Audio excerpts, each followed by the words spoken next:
Welcome, curious minds, to the deep dive. This is where we plunge headfirst into, well, the most unexpected corners of human experience.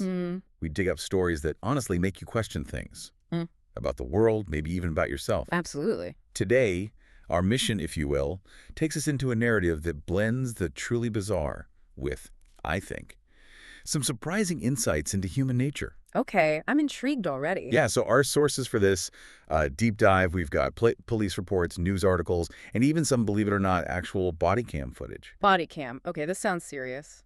Or maybe just weird. Oh, it's definitely weird. You kind of have to see it to believe it. We're going to be dissecting a story that unfolds somewhere. Yeah.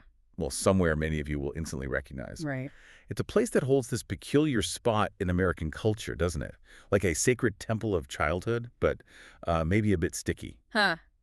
Yeah, sticky is a good word for it. We're talking lukewarm pizza, maybe questionable hygiene, and those, let's be real, slightly soul-crushing animatronics. Oh, I know exactly where you're going with this. Yep, you guessed it.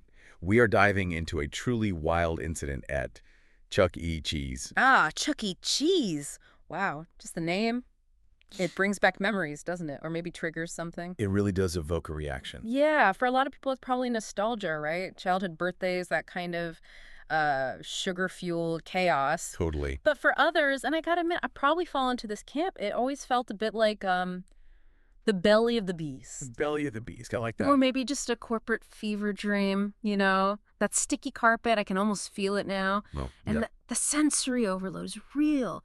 That dead-eyed stare from the giant mouse, smiling, but just nothing behind the eyes. So great. And the sound, 1,000 arcade games all blasting their own, like, tinny tunes at once. It's this cacophony. A symphony of chaos. Exactly. It's not just a restaurant. It's this immersive, overwhelming thing that just burns itself into your brain, for better or worse. Right. So, given all that, this surreal atmosphere, I am genuinely curious. What kind of truly bizarre story could possibly happen there, amidst the ball pits and the ticket counters and that faint smell of old pepperoni and maybe desperation? Huh. Well, buckle up, because here's where it gets really interesting and, honestly, kind of astonishing. Okay. Because the crime we're about to unpack, it wasn't committed against Chuck E. Cheese, like someone robbing the place or something. Oh, okay. That's not what I expected. No. The crime was committed by Chuck E. Cheese. Wait, what? By the mascot? Well, yeah.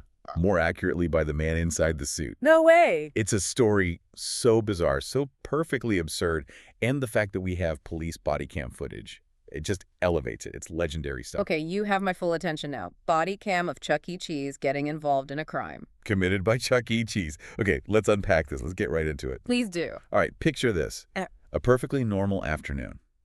Well, as normal as it gets at a Chuck E. Cheese in Tallahassee, Florida. Which is already a baseline level of chaos, let's be honest. Exactly. You know the scene. The air's kind of thick. That unique smell, right? Pepperoni, cheese, maybe some stale soda. Mm-hmm. And kid screams. Oh, yeah. Kids screaming, some happy, some less so. Arcade machines beeping and booping nonstop. Maybe that animatronic band trying to play something vaguely recognizable in the background. Total sensory overload.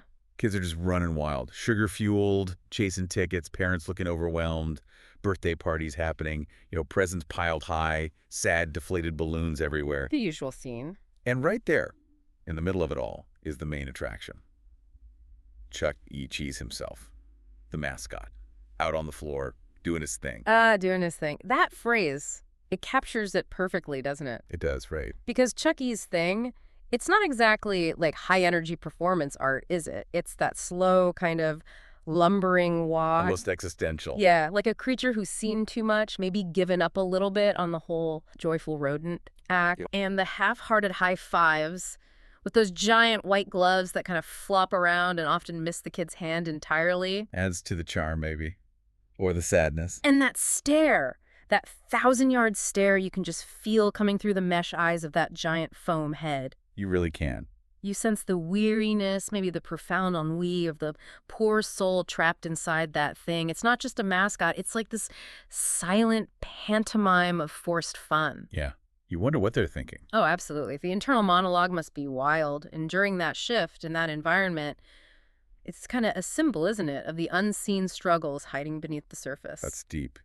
But yeah, So he's there doing the job, posing for photos, trying to interact with the kids who are all grabbing at him. The slightly terrifying hugs. Exactly. Just the typical saccharine chaos. Yeah. And then bam, the whole vibe just shifts. How so? The arcade lights seem less cheerful. The noise suddenly sounds different. 2 police officers walk in. Oh, okay. That'll change the mood. Right.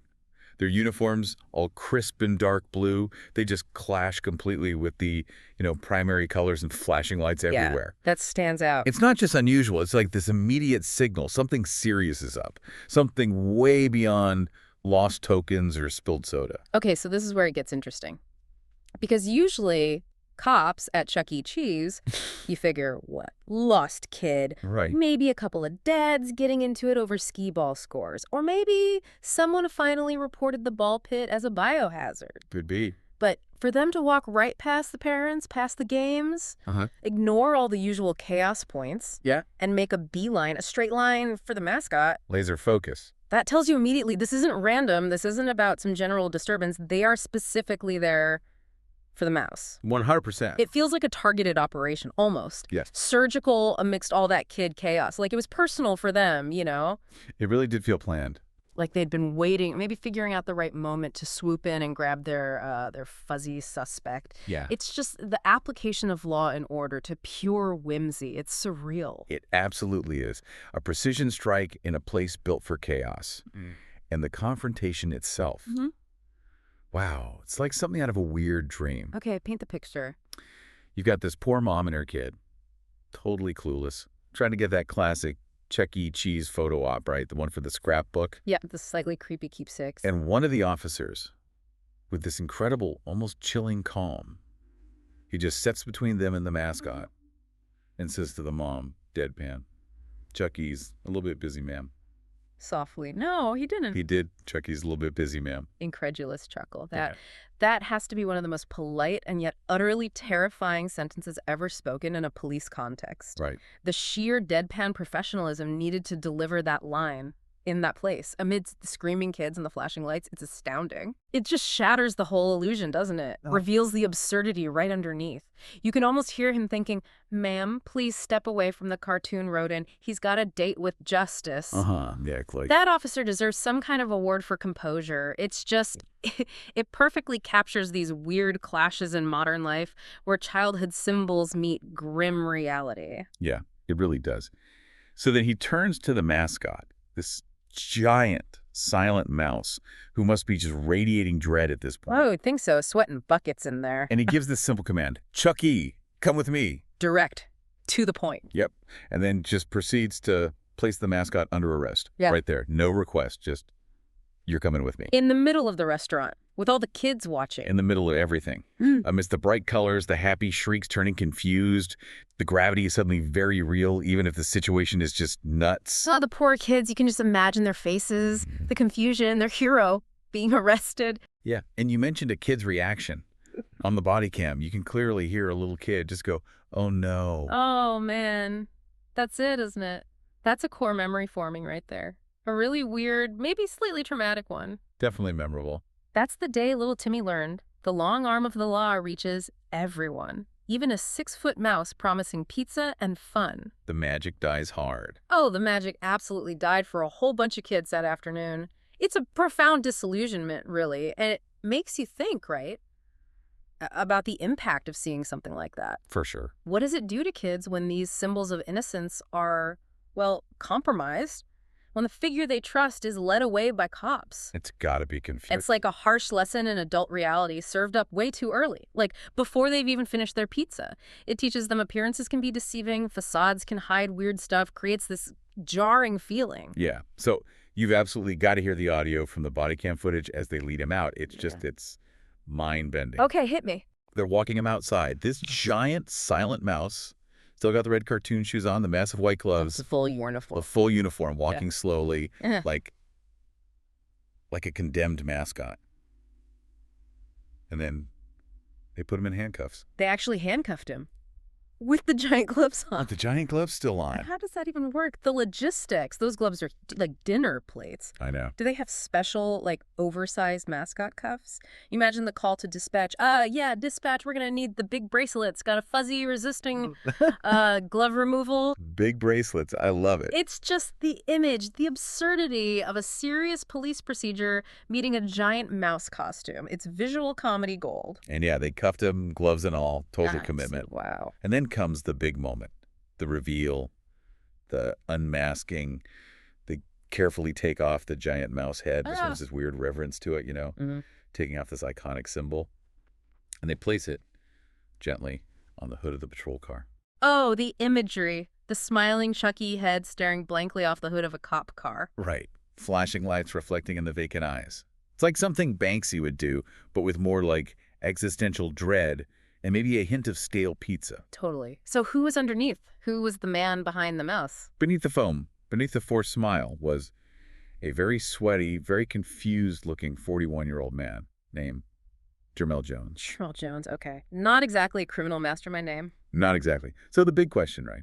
What was the heinous crime? What did Jermell do while dressed as Chuck E. Cheese that required this dramatic public takedown? Yeah, my mind's racing. Was he running some underground ticket laundering ring? Using the arcade as a front? Maybe orchestrating casino heists from the ball pit. Right, something big, something fitting, the sheer theater of the arrest. Was he selling black market animatronics? Counterfeit pizza tokens? Gotta be something juicy, right? You'd think, but, real life. Yeah.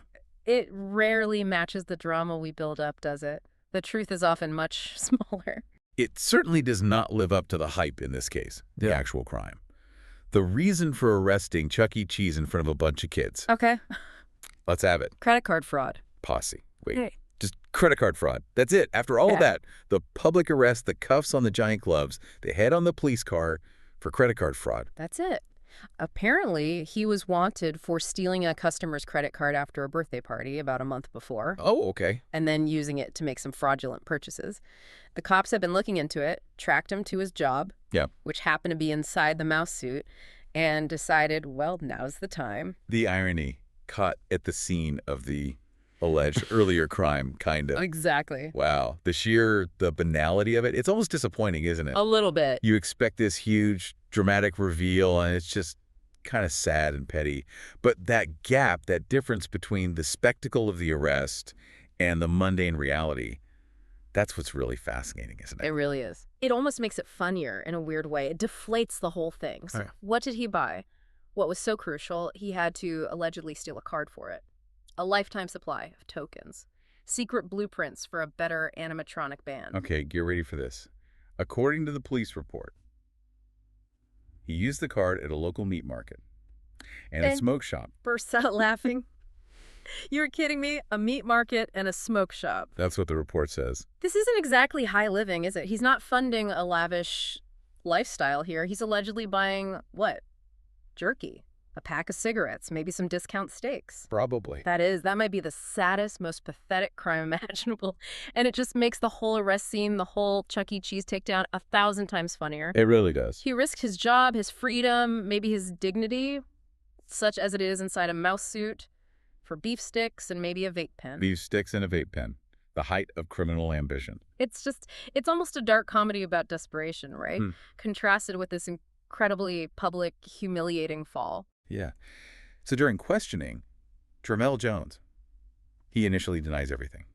Straight face. Oh, of course. Tells the cops, and this is a direct quote, "The only cards I use is my own Cash App." Chuckles. Chuck E. Cheese uses Cash App. You gotta admire the denial, I guess. The commitment. Right. The digital purity defense. You can just picture it. My transactions are clean. My Cash App is pure. I wonder what his handle was. At Pizza Time Crime. At Token Master Flash. At Pizza Time Crime. Love it. It's just this little detail, right? Trying to sound modern while caught doing old school petty theft. It's perfect. So did the Cash App defense hold up? No. Yeah. Not so much. Police apparently found the stolen card and a matching receipt right there in his pocket. Well, that tends to undermine the Cash App defense somewhat. Just a little. So this whole thing, as weird as it is, it wasn't actually Mr. Jones's first run-in with the law, was it? Yeah. Does his record shed any light on this? That's what I was wondering. Because an arrest like this, so public, it often points to a pattern, not just a one-off bad decision. My guess was maybe, I don't know, loitering in the ball pit after hours. Unauthorized animatronic modifications. Ah, good guesses, but no. Something with a bit more substance, maybe? Something that foreshadowed this. Oh, there's substance. All right. Since 2004, Jermel Jones has racked up a few charges. Okay. Like what? Pettit theft, which kind of fits the pattern here. Mm-hmm. But also possession of marijuana, possession of cocaine, trespassing, and, wait for it, Oh, boy. a charge for indecent exposure. Long pause, then a choked laugh. Indecent exposure. You are not serious. Completely serious. Oh, okay. So this wasn't his first time getting caught with his pants metaphorically down. Just the first time he was wearing a giant mouse costume when it happened. Pretty much sums it up. Wow. The layers, the dark humor. It's almost too much, but it suddenly makes a horrible kind of sense, doesn't it? It kind of does. That dead-eyed stare through the mesh, that wasn't just boredom. That was maybe the look of a man with a past, a poorly exposed past, ironically, now wrapped up in this cheerful, completely fake children's entertainer outfit. The juxtaposition, it's just, wow. The guy entertaining kids has a history that includes alleged theft, drugs, and, indecent exposure. It's something else. It adds this whole other layer, right? Yeah. Simultaneously funnier in a dark way, but also deeply unsettling. Absolutely. The symbol of childhood fun, inhabited by someone with that rap sheet, it really makes you think about what's under the surface. It absolutely does. And this is where it connects to something bigger, I think. Yeah. This whole bizarre story. It raises real questions about public trust, doesn't it? Especially with the symbols we show kids. We project innocence onto these mascots, right? Yeah. We trust them, especially in places like Chuck E. Cheese, which are supposed to be safe zones for kids. So when that trust gets broken, even by the person inside the suit, it's not just about that one guy. It kind of chips away at the symbol itself. Yeah, I see that. It creates this little crack in that shared cultural idea of innocence. It's like a confusing first lesson for kids that even friendly faces can hide. Weird or bad stuff. A harsh lesson. Yeah. It's not just about Chuck E. Cheese, the character. It's about who we trust, who we let near our kids, and how easily that trust can be shattered by reality. It shows how fragile that perception of innocence really is. Makes you wonder about background checks. Right. Which brings us to the corporate response. Chuck E. Cheese HQ must have said something. Oh, they did. The standard corporate line. They released a statement saying they were, quote, aware of the arrest and had taken appropriate action. Appropriate action. The classic non-committal corporate speak. So vague. Totally. What does that even mean in this context? Did they just fire him? Did they hold emergency auditions for a new Chuck E. with a squeaky clean record? Maybe the interview now includes any history of indecent exposure we should know about. We have a strict pants-on policy here, sir, especially near the skee ball. You'd hope at least it involved rethinking who they put in that suit, right? Given the history. You would hope. So this whole story, Jermel Jones, the arrested mouse, it feels unique, but you're saying it's maybe not that unique. Well, yeah, it turns out the world of mascots is surprisingly weird and maybe a bit lawless. Really? Like a magnet for strange crime. It kind of seems that way sometimes. Jermel Jones isn't the only costumed character to get into trouble. There's something about the anonymity, maybe. Yeah, the suit is a shield. Exactly. Take a case from 2006 involving a mascot named Reedy Rippet. Reedy Rippet. Seriously, they named him that. They did, Reedy Rippet. It almost feels like they were asking for trouble with a name like that, right? It really does. Like, I make bad choices, possibly involving tearing things. So what did Reedy do? Reedy was the mascot for the Greenville Drive, a minor league baseball team, a giant frog. Okay. Family fun at the ballpark. Supposedly. But during a game, a woman reported that the man inside the Reedy Rippet costume grabbed her breast while she was in a stairwell. Oh, wow. Okay, that's not hijinks. That's serious. Absolutely serious. And the costume was central, right? It provided the anonymity, the cover for the alleged assault. How do you identify your attacker beyond the giant frog? That's terrifying. It really points to that idea, the anonymity of the suit being intoxicating. You put on the foam head, the big feet. Yeah. Suddenly you're not you anymore. You're a character. Right.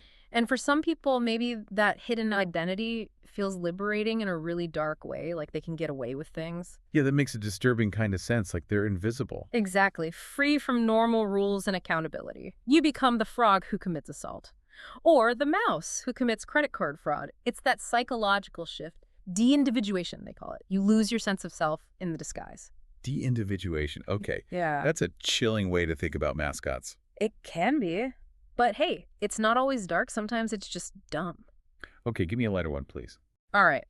On a much lighter note, Buc-ee's, you know Buc-ee's, the giant Texas gas stations. Oh, yeah, the beaver.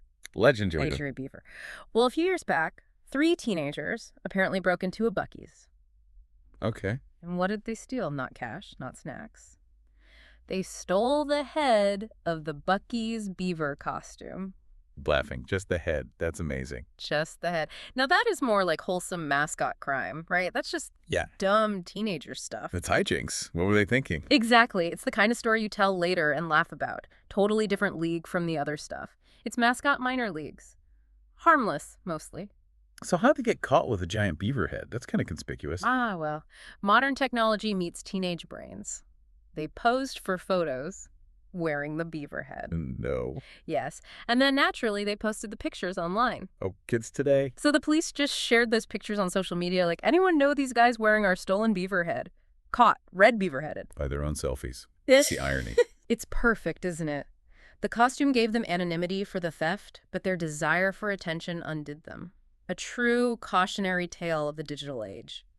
Never underestimate social media's power to expose foolishness. Never. It shows that weird mix, right? Wanting to be hidden, but also wanting to be seen, even for doing something dumb. It really does. It just proves there's this weird kind of chaotic energy around these silent, smiling symbols, doesn't it? Yeah. These mascots, they're always just there, watching. And the background of our photos, our memories, they see everything. The sticky hands, the desperate parents. They know our secrets. And sometimes they have secrets of their own. Stranger, more unsettling secrets than we'd ever imagine. It's like they live in this weird in-between space. That really raises the question, doesn't it, about behavior behind the facade. Does the costume lower inhibitions, create distance from responsibility? Seems like it might. We talked about de-individuation, but maybe there's also performance involved. You put on the suit, you're acting, maybe that gives you license to explore other sides of yourself. And think about it. Mascots are kind of the perfect criminals, in a way. How so? Who's going to pick one out of a lineup? Yes, officer, that's him. The beaver with the vacant stare. I'd know those buck teeth anywhere. True. The description would be hilarious. The anonymity, the absurdity, the permission they have to interact with strangers. It's like a perfect storm for someone with issues. Or just a mischievous streak. It's this weird intersection of psychology, performance, and corporate branding. Hidden in plain sight. Exactly. Yeah. A canvas for the best and sometimes the worst impulses. Okay, so let's bring this all back. Let's recap this wild deep dive. Let's try. We had Jimmel Jones, the man inside the Chuck E. Cheese suit, arrested mid-shift in front of kids for not a massive heist, but plain old credit card fraud, allegedly to buy jerky and smokes. The banality. And the kicker, a prior record including indecent exposure. The gift that keeps on giving. Then we saw, okay, this isn't totally isolated. Mascot crime is a thing. From serious stuff like Reedy Rippet to the just plain dumb, like the Buc-ee's beaver head theft. Which was kind of great. Yeah. It paints a weird picture of the mascot world. It really is the perfect crime story, though, isn't it? This Chuck E. Cheese one. How so? It got everything. A beloved childhood icon brought low, a crime that's both pathetic and kind of hilarious, and this dark, twisted backstory that just adds layers. It is memorable. It's like a furry, felt-covered tragedy that somehow perfectly captures the weird, chaotic energy of right now. That mix of the sacred and the profane, the innocent and the deeply, deeply weird. That's a good way to put it. It sticks with you, right? Because it's absurd, but also because it reveals something about, you know, what happens when anonymity meets performance. It's definitely unforgettable. And maybe a weird lesson about appearances and trust. Indeed. And maybe. Yeah. Here's a final thought for you, our listener, to chew on. Okay. Never, ever fully trust a man in a giant mouse suit. Good advice. He seems friendly, right? Offers pizza, games, poses for photos. But maybe, just maybe, he's also using your credit card for discount steaks and cheap cigars. Always a possibility now, I guess. And as Jimmel Jones reminds us, he might just have a warrant out for showing people his personal mousetrap. The cheerful facade can hide a lot. Size, half-lapping. Okay, expert. That is a truly horrifying image to leave us with, but unforgettable. Just saying. All right, that's all the time we have for this deep dive. Thanks for joining us on this exploration into the world's hidden oddities. Keep exploring the strange stuff out there. Until next time.